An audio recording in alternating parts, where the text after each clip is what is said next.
आज आनंदवारी सोहळ्यातील सर्वात मोठा सोहळा रंगतोय। संत तुकाराम महाराज आणि संत ज्ञानेश्वर महाराज यांच्या पालखी सोहळ्यात पहिल्यांदाच दोन्ही पालख्या आज वाखरीत एकत्र येतात। आज संत ज्ञानेश्वर महाराजांच्या पालखीत गोल रिंगण तर तुकाराम महाराजांच्या पालखीत उभ्या रिंगणाचा सोहळा असतो। यासाठी लाखो वारकऱ्यांनी गर्दी केली आहे। वाखरीपासून पंढरपूर 4 किलोमीटर अंतरावर असल्याने विविध संतांच्या पालख्या दिंड्या आता एकत्र आल्या आहेत। हरिनामाच्या जयघोषानं वाखरी पूर्णपणे निनादली आहेत। वाखरीत हा रिंगण सोहळा रंगतोय, आपण पाहू शकतो। वाखरीत आज वैष्णवांचा जणू महासागर फुललाय। वाखरीतल्या याच मैदानात ज्ञानोबा तुकोबा विठोबा असा गजर होतोय आणि वाखरीतली ही थेट दृश्य पाहतोय आता। वारकऱ्यांचा प्रचंड असलेला जनसमुदाय आणि या जनसमुदायाच्या भोवती असणाऱ्या ज्ञानराज माऊलींच्या आणि जगद्गुरूंच्या पालखी सोहळ्याची रंगत हरिनामाच्या जयघोषानं संपूर्ण वाखरी नगरी ही निनादली आहे। खरं तर आता इथपासून पंढरपूर हे अवघ्या 4 ते 5 किलोमीटरवर राहिलंय, त्यामुळे खऱ्या अर्थानं वारकऱ्यांचा उत्साह हा आज निनादून गेलाय। आजपर्यंतची असलेली गेल्या 750 वर्षांची ही परंपरा आणि त्याच दिमतीला असलेलं हे वाखरीचं रिंगण। आपण वाखरीच्या याच सोहळ्यावर जाणारच आहोत, पण तत्पूर्वी आणखीन काही या आनंदवारीतल्या बातम्या पाहूयात।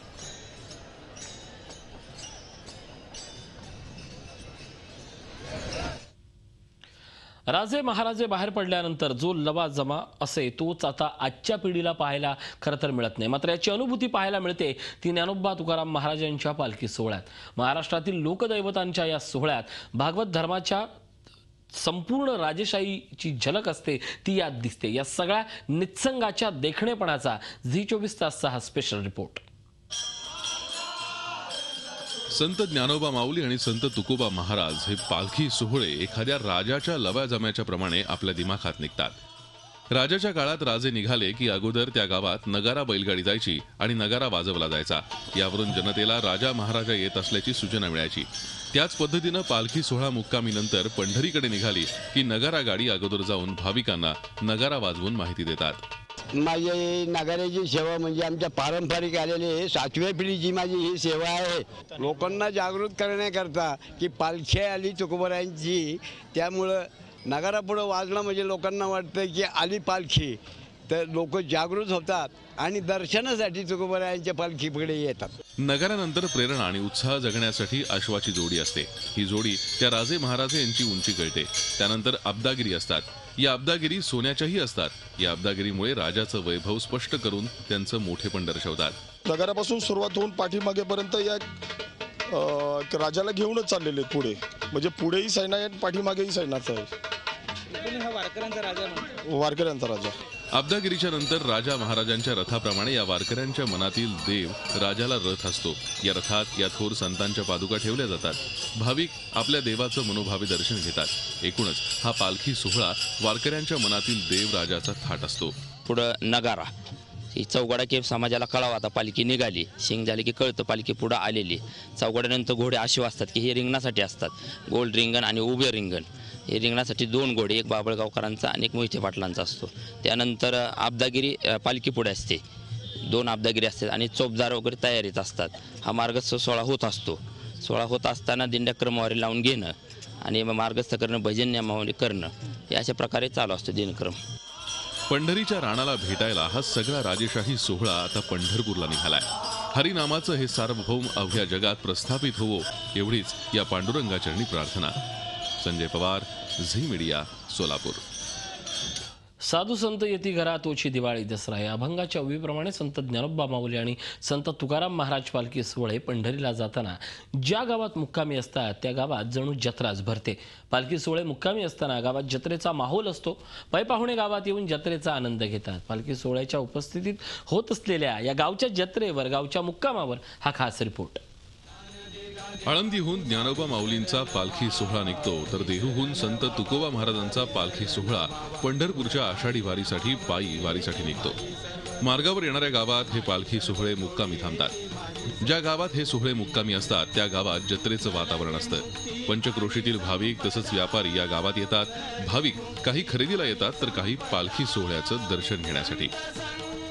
वातावरण फार आनंदाचं असतं आणि पालखीची तयारी पूर्व म्हणजे बऱ्याच दिवसापासून केली जाते, 7-8 दिवसापासून.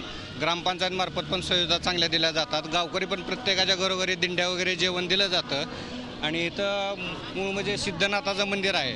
या सिद्धनाथाच्या नगरीत सर्व व्यवस्थित योग्यरित्या वारकऱ्यांची सोय केली जाते. पालखी येते म्हणजे एकदम आल्हाददायक वातावरण असतं. लोक त्याची आतुरतेने वाट बघत असतात. आसपासच्या पंचक्रोशीतील लोक दर्शनासाठी इथं येतात. सध्या आता इथं 2 वर्षापासून दुष्काळ आहे, तरी पण त्या परिस्थितीतून सुद्धा लोकांनी पाण्याची पूर्ण चांगली व्यवस्था करून वारकऱ्यांना सेवा दिलेली आहे. प्रत्येकाच्या त्या याच्याप्रमाणे लोकांना जेवण वगैरे त्यांना सर्व सुविधा दिल्या जातात. पालखी सोहळा गावात मुक्कामी असला की लहानग्यांच्या आनंदाला पारावार उरत नाही. लहानगे आनंदानं पालखी सोहळ्याचा आनंद लुटतात.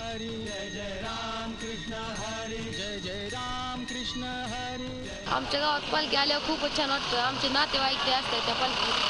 पुन्हा वारकरी पण घरोघरी फिरतात आणि आनंद होता आम्हाला. आनंदवारीच्या सोहळ्यात पैसा हा महत्वाचा भाग कधीच नसतो, पण या दिंड्या पताका पालखी सोहळ्याच्या निमित्तानं एका दिवसासाठी गावी येतात आणि अवघ्या गावाचा वर्षभराचा बाजार उदीम ठरतो. ही गोष्ट उल्लेखनीयच म्हणावी लागेल.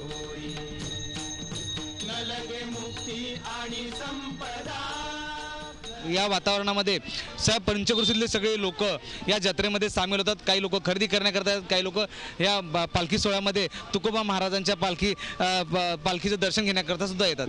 एकूणच मुक्कामाच्या ठिकाणी गावामध्ये एक जत्रेचं स्वरूप आलेलं असतं. व्हिडिओ जर्नलिस्ट दिनेश शिंदेसह Sanjay Pawar, Zee Media, Borgaon.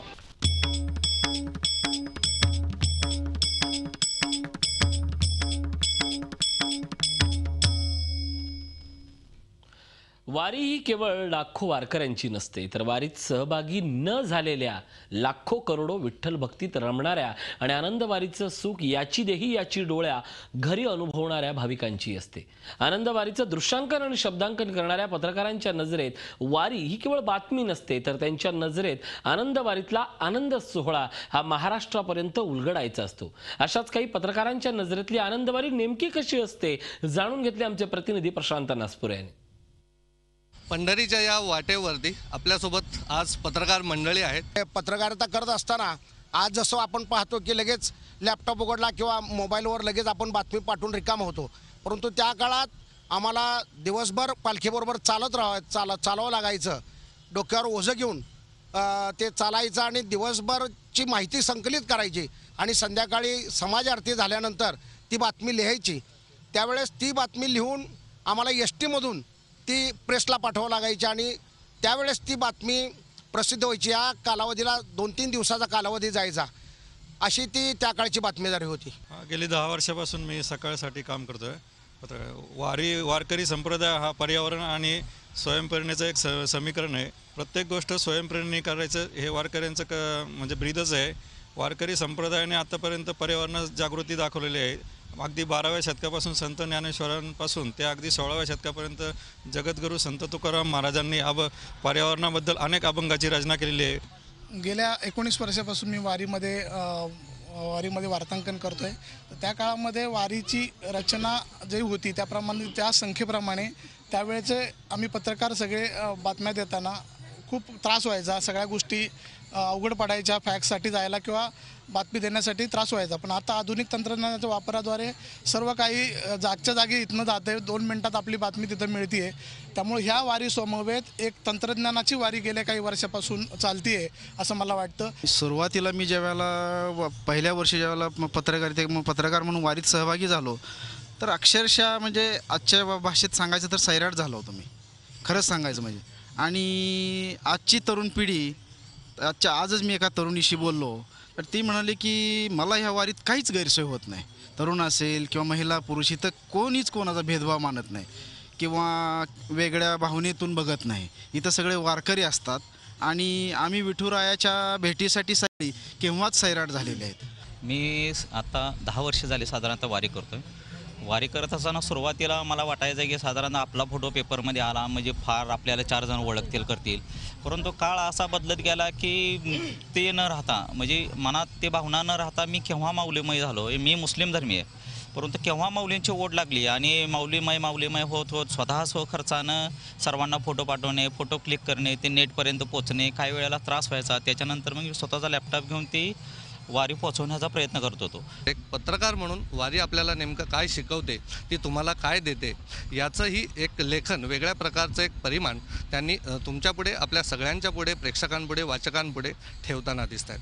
Video journalist संदेश बायकरसह प्रशांत अनासपुरे, झी मीडिया, वेळापूर. शब्दाचे धारकरी हे नेहमीच्या जगात पत्रकार असतात, पण वारीत आल्यावर तेही वारकरी कसे होतात याचाच हा अनुभव आहे. एक छोटासा ब्रेक घेतोय, पात्रा आनंद वारी.